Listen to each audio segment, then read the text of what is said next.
Xin chào các bạn đã quay trở lại với review 5 phút. Ở cuối tập 33, sau khi Quân Nhi rời đi, Tiêu Viêm đã rất buồn. Tuy vậy, cũng từ đây, anh ấy lại càng có thêm động lực để trở nên cường đại. Thời gian trôi qua, khi ngày mới bắt đầu, Tiêu Viêm cùng 10 người trong bài danh top 10 cường bảng rất nhanh đã liền đi tới thiên phần luyện khí tháp.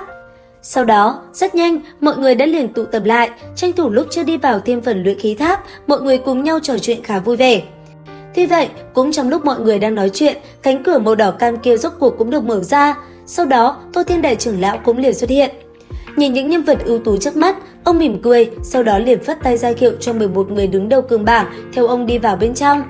Và rất nhanh, dưới sự dẫn đường của Tô Thiên, mọi người cũng đã đi tới được nơi trung tâm, nơi sẽ tiến hành tiếp nhận tâm hỏa nhập thể. Lúc này, nhìn về phía trước, Tiêu Viêm cũng có chút nghi hoặc. Theo suy đoán của anh ấy, có lẽ đây chính là nơi bản thể của Vẫn Lạc Tâm Viêm tọa lạc.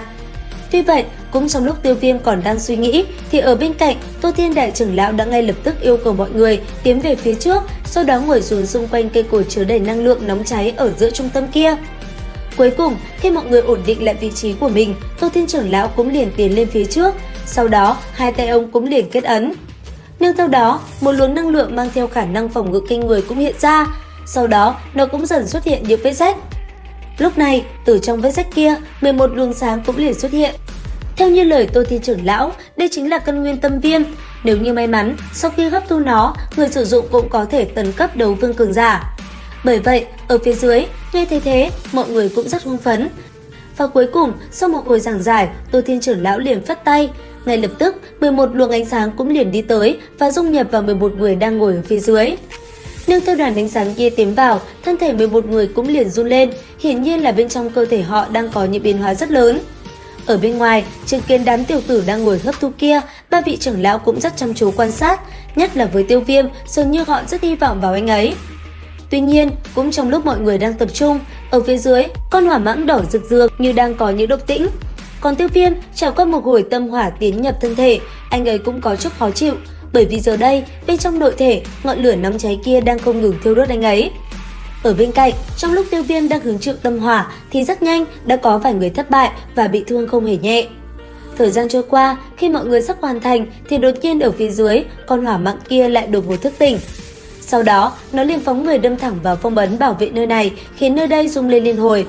Cảm nhận được chuyện này, Tô Thiên trưởng lão giật mình, ngay lập tức ông cũng liền xuất hiện, sau đó toàn lực gia cố cho phong ấn.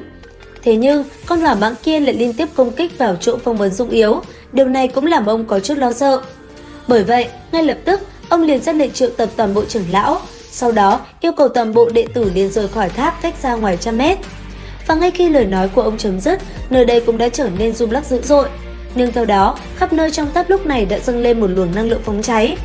Tuy vậy, rất nhanh đã có rất đông những vị trưởng lão đi tới và hợp lực gia cố lại phong ấn kia. Lúc này, Tiêu Viêm sau khi cảm nhận được những rung động kịch liệt, anh ấy cũng liền tỉnh táo lại. Sau đó rất nhanh, nghe theo hiệu lệnh, Tiêu Viêm cùng mọi người cũng liền trở ra bên ngoài. Tuy nhiên, bọn họ lại chưa đi ngay mà vẫn còn ở lại chờ xem chuyện gì đang xảy ra. Thế nhưng, đang trong lúc mọi người hóng hớt, đột nhiên ở phía xa, một luồng năng lượng nóng cháy đột nhiên lao tới.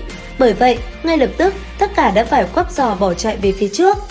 Thế nhưng, đám lửa kia lan ra rất nhanh, ở phía sau anh ấy, Tử Nghiên đã chậm một chút. Bởi vậy, cô nàng cũng ngay lập tức bị ngọn lửa bao trùm. Quay người lại, nhìn thấy Tử Nghiên gặp phải nguy hiểm, Tiêu Viêm cũng ngay lập tức chạy lại kéo nàng ra bên ngoài.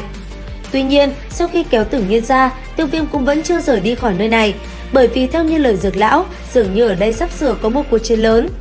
Còn những vị trưởng lão, họ vẫn đang cố gắng hết sức để tiến hành gia cố phong ấn đang ngày một suy yếu kia. Thế nhưng, ở tại một nơi xa, tin tức về dị hỏa cũng rất nhanh đã truyền được đến tai Hàn Phong.